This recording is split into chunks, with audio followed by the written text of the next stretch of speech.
Just ahead on American Black Journal, a local organization celebrates 25 years of rescuing food to feed the hungry. We'll talk about the innovative approach used by Forgotten Harvest to fight hunger and poverty. Plus, we'll meet a local girl who wrote her first book at the age of 11. And we'll take a look at the unique work of artist Nick Cave. That's all coming up now on American Black Journal.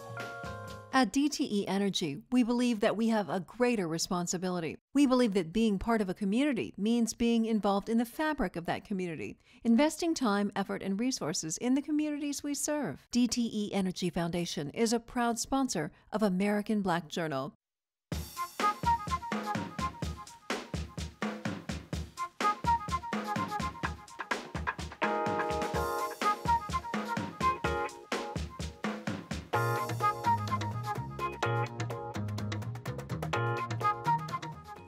Welcome to American Black Journal. I'm Stephen Henderson. This year marks the 25th anniversary of Forgotten Harvest, a food rescue operation based in Oak Park, Michigan. The organization was founded to help relieve hunger and prevent the waste of nutritious food. Last year, Forgotten Harvest rescued nearly 49 million pounds of food donated by farms, grocers, manufacturers, and dairies. The food is delivered to hundreds of agencies free of charge. There's also Forgotten Harvest Farms, which has produced millions of pounds of fresh vegetables to help feed the hungry. Nearly 1 in 5 people in Metro Detroit face hunger. My first guest today is the CEO of Forgotten Harvest, Kirk Mays. Thanks for being here. Thank you for having me. 25 years, that's amazing. But of course, over that 25 years, this is not a problem that we have solved. And that's why Forgotten Harvest is still as important today as it was when it started. Absolutely. The need in our community for people who are struggling to make ends meet is a consistent problem. It is a human need. So the work of Forgotten Harvest, based on what our mission really was inspired to accomplish, is still absolutely a need. Yeah. And of course, unfortunately, the phenomenon and the consistent food waste that our country produces is also something that it actually has grown. That's getting worse. Over time. Right. It is getting worse. So last year, the USDA reported that 70 billion pounds of food is being wasted within the United States. Between 25 to 40% of the food that we produce for consumption is actually being wasted. We don't. And talk about how that happens. How does food that's supposed to end up either on your plate at home or on your plate in a restaurant, how does it end up being wasted? There's so many different ways that it happens that I think it's really mind-boggling for folks when they really get a chance to get close to some of the stories. So everything from the things that you see at your grocery store, on your grocery store shelves that don't meet retail specs anymore, either it's gotten to the shelf life date, right. the sell-by date, yeah. which in almost every instance, the food that has not reached sell-by date actually still is good and edible food. It's good past that date. Yeah, there are also overproduction of produce in certain areas, and produce being a perishable item. So for instance, there's tons and tons of tomatoes and cucumbers and green peppers and that kind of stuff that are grown in hydroponic farming operations in Canada.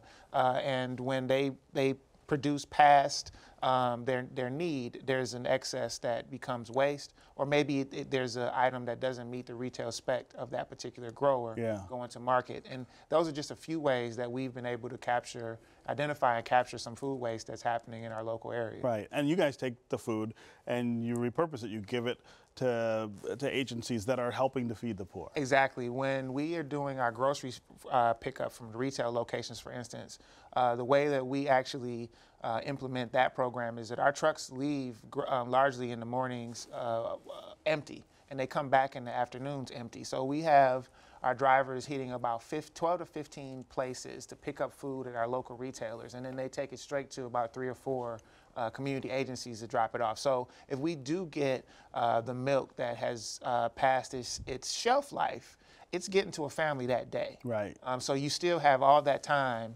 in your refrigerator at your home to be able to consume that stuff. It's a lot what we buy sometimes. Right.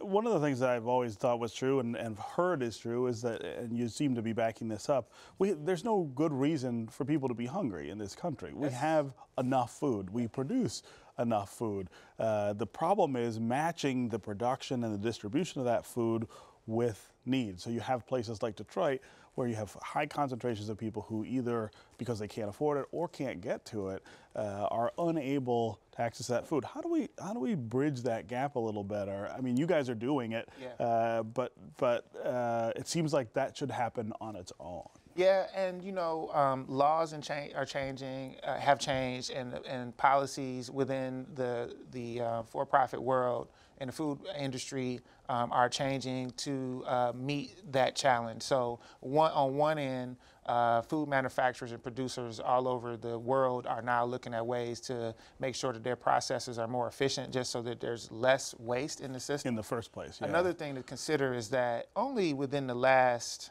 5 to 10 years, I couldn't even give you an exact date, the Good Samaritan law was passed that protect organizations like ours and the retailers from the liability of potentially somebody, saying that they got sick from some of the food that was actually donated. Right. So once the liability challenge was actually addressed, then your big issue is transportation and logistics of it. Yeah. How do the folks who want to now get that food that they know it would be good for people, how do they get it to those folks? And then that's where, Forgotten Harvest will step in, and we provide a logistics service to be able to capture that food and get it to folks. Right. Let's talk about hunger in this region. I just said, high concentrations of poverty in Detroit, which is true and has been true for a long time.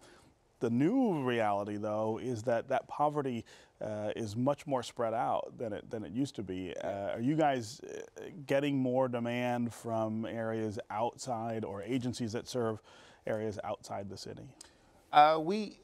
What we're seeing outside the city, because we try to be pretty clear about where we serve and who we serve, so that kind of cuts some folks off at the pass. They know that we're not going to be delivering out to Flint and other places. Right. But we do know that local ministries have relationships with ministries outside of the city, and we're familiar with relationships that, they're sharing food. They're sharing food to get it out to other communities that may not have access to the same resources that the Metro Detroit region may have. Yeah. We also know that the face of hunger is always evolving and changing. It's not just the folks who we assume are the impoverished, the most impoverished, the folks that are on the corner with the signs. Sure. Actually, those are the folks that are hardest for us to get to actually be able to. Because they're not engaged really with one of the agencies. Whether it's a lack of available transportation, whether it's a lack of information about where the services are being provided, or whether it's just simply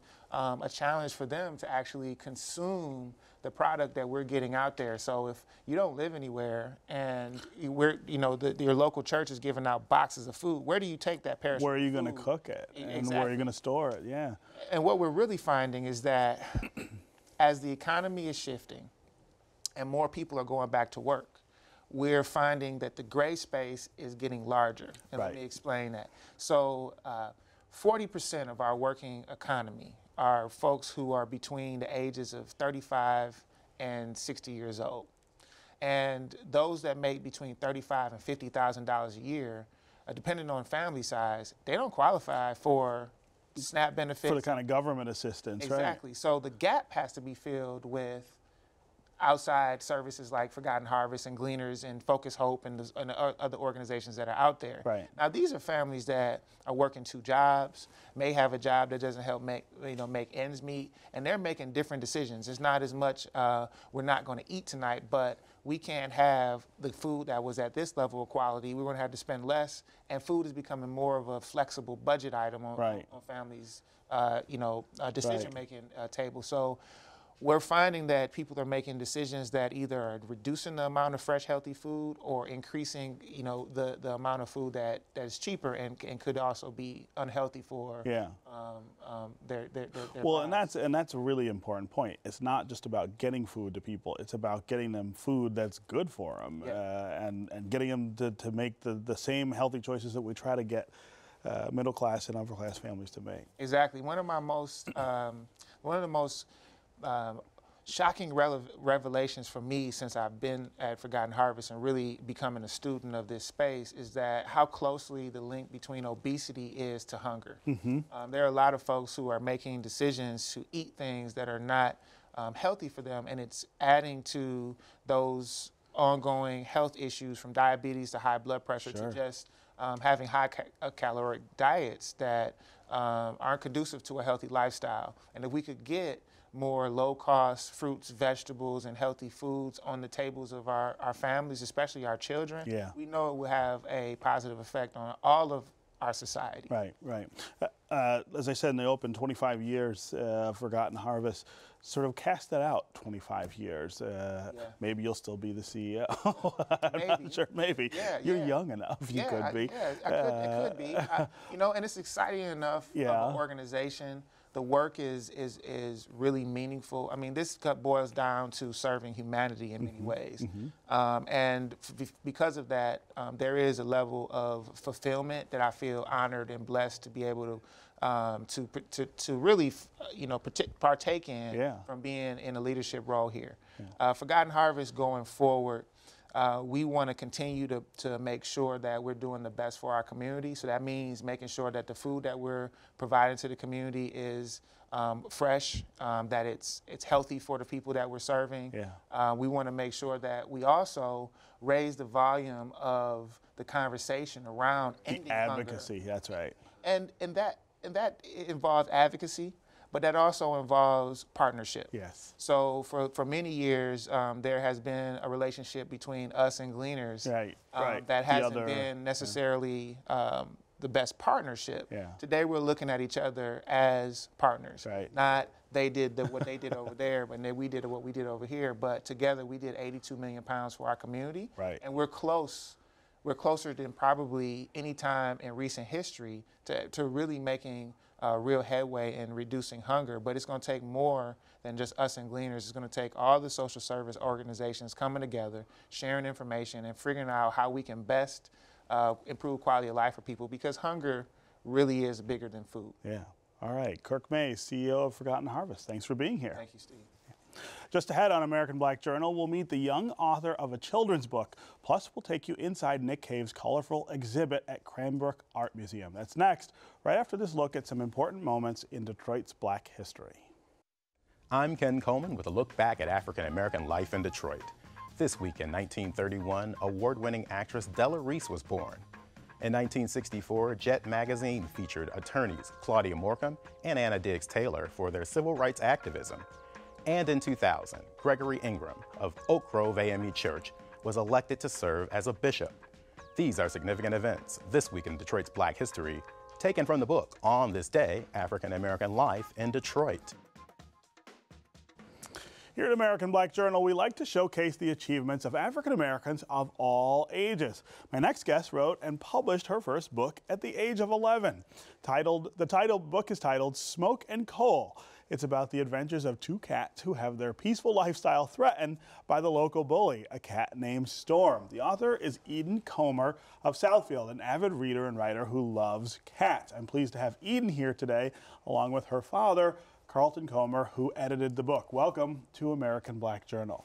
These are always my favorite segments, when we find children doing things that we expect adults to do. So, Eden, tell me about how you got the idea to write this book. I've always liked reading and writing, and I've been writing since I was really young. But when I got to 4th grade, my teacher, she said that I could write a book, and so I decided I would, and I didn't start it until a little while after that, but I did finish it. Yeah, well, and I'm looking here, you have a copy of your book. That's a pretty thick book. I mean, a lot of children's books are just a couple of pages. This is a real story. Tell me about the story that's in your book. It's 141 pages long, and the main characters are Smoke and Coal, and their brothers. And Smoke is like the main character. And so they live together, and they have some friends, and Storm is bullying them.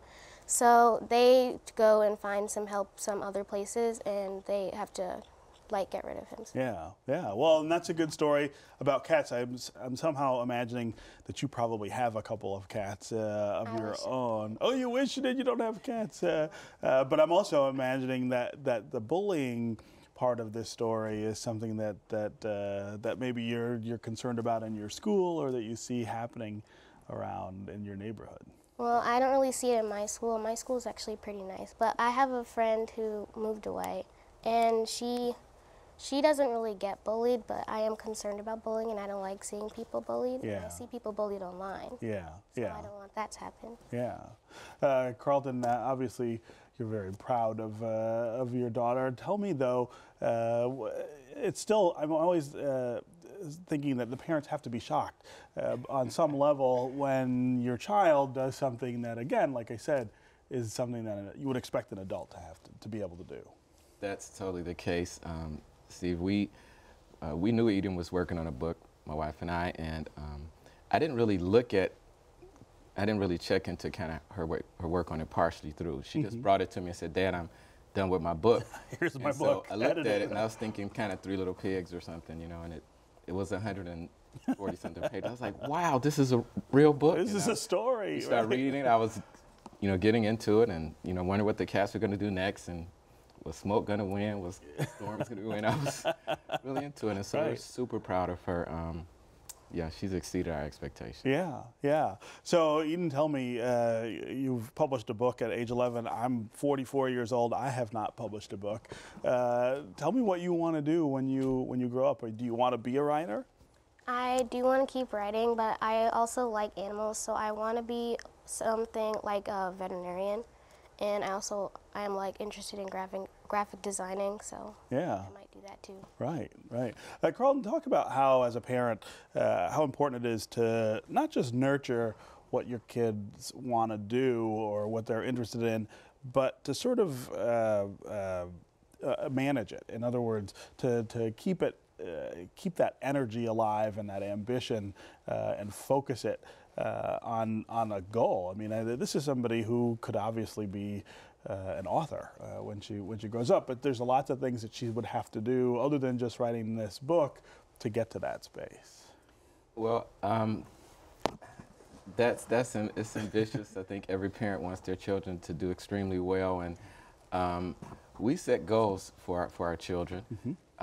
And we have them write them down, and we look at them, and we make sure that they look at them. So she has a little bulletin board in her bedroom. Her brothers do as well, and one of the goals was to publish her first book. Is that right? That was on there, and she put the energy and discipline in to do it.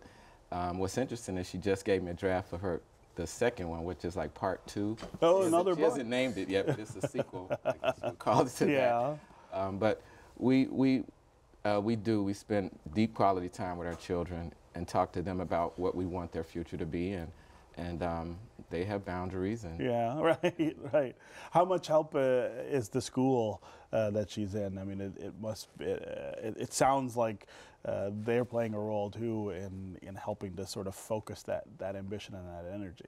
Oh, absolutely. Actually, her 4th grade teacher there, Mrs. Long at Southfield Christian, she really dropped the seed in my head, Stephen, to actually go from Eden writing things to publishing this as a book. Yeah. So the school has been tremendous, and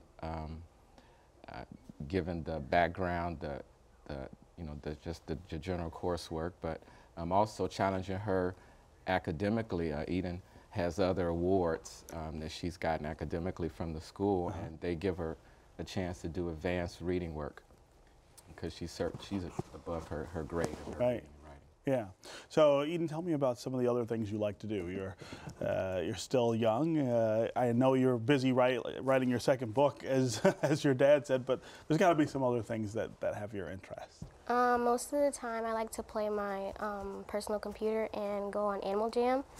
And it's like a virtual animal world. You can be lots of different animals and talk to your friends. And I have a lot of friends who play on it too. Most of my classmates do. I also like to just read for fun. And I go to the library a lot during the summer especially. I also do a little bit of knitting. I learned last year. Oh, I've that's only interesting. completed one thing, but I'm working on a second scarf right now. So. Yeah. Well, that reading for fun, that's really important. I always say there is no such thing as a good writer who's not a good reader, and you will always write the way you read. So keep that up and Dad, it sounds like this is a child who needs some cats. She said she didn't have any. I'm surprised. We're working on that. Right, yeah. I understand. I'm a parent too. All right. Thank you guys both for being here, and Eden, good luck. Thank you. Thank Yeah. you. You can keep this if you want. Oh, I It's will. signed I to will you. definitely do that. I will give this to my children and show them that another child did it. Thank you guys both. You're welcome. Finally today, we're giving you a look at the unique work of fabric sculptor and performance artist Nick Cave. Detroit Public Television is pleased to partner with Cranbrook Art Museum for a special exhibition featuring Nick's famous sound suits. Our friends at Detroit Performs talk with the man behind the bold and colorful exhibit.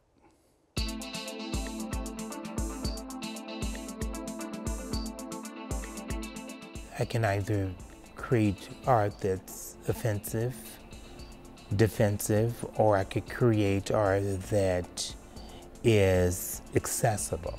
I think my chosen art form is really sort of, I think it's sculpture, but sculpture that also has the ability to be brought to the body and then utilized in a series of performance activities. I'm a graduate from Cranbrook, and I think what I received from that experience was knowing how to trust myself. And so I think that that was the beginning of me, after graduation, taking charge of my life and recognizing that this is how I want to go about existing in the world and using art as a vehicle to arrive at different perspectives. A sound suit is a sculptural object that has the possibility of being worn on the body, but the sound is generated from materials that make noise, such as bottle caps, twigs, raffia, buttons. So, the body becomes the carrier for this wearable instrument. The interesting thing about the work is that one's identity is hidden, so it hides gender, race, class. So we're forced to look at the work without judgment. When I really sort of get down to, what it politically means, it really is about removing all of that so we can then come to a point where we have to be open to something that is unfamiliar. And how do we respond to that?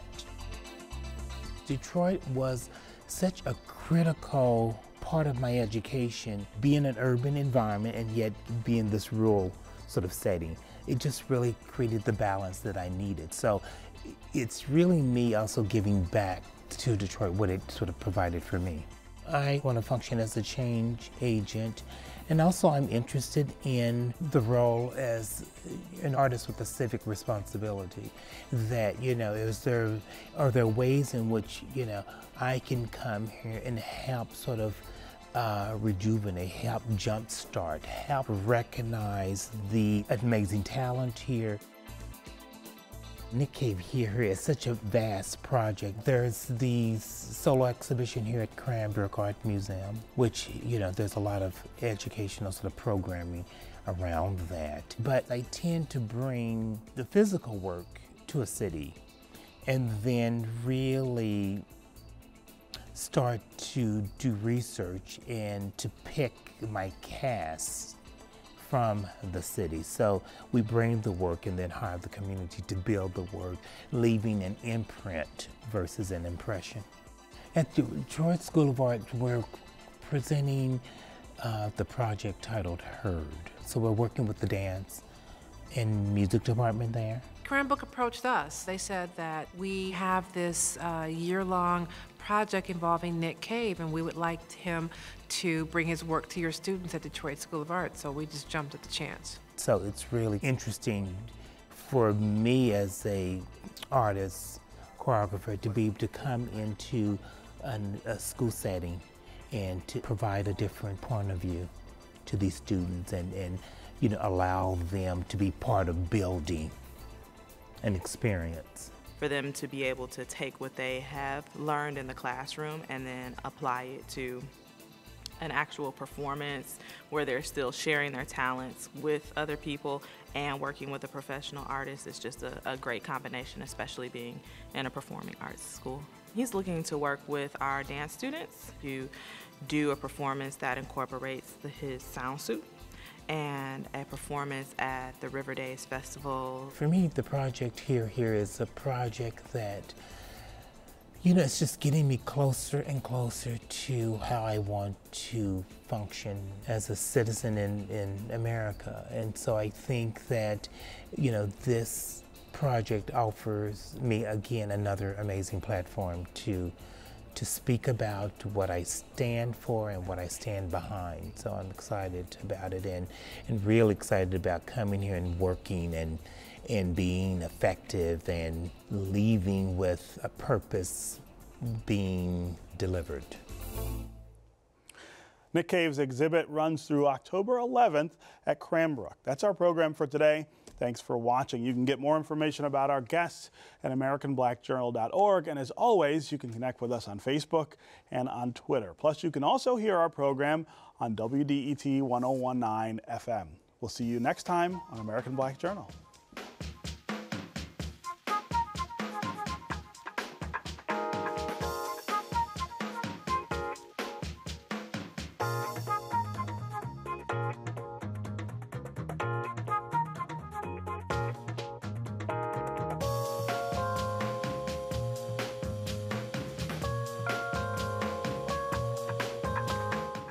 At DTE Energy, we believe that we have a greater responsibility. We believe that being part of a community means being involved in the fabric of that community, investing time, effort, and resources in the communities we serve. DTE Energy Foundation is a proud sponsor of American Black Journal.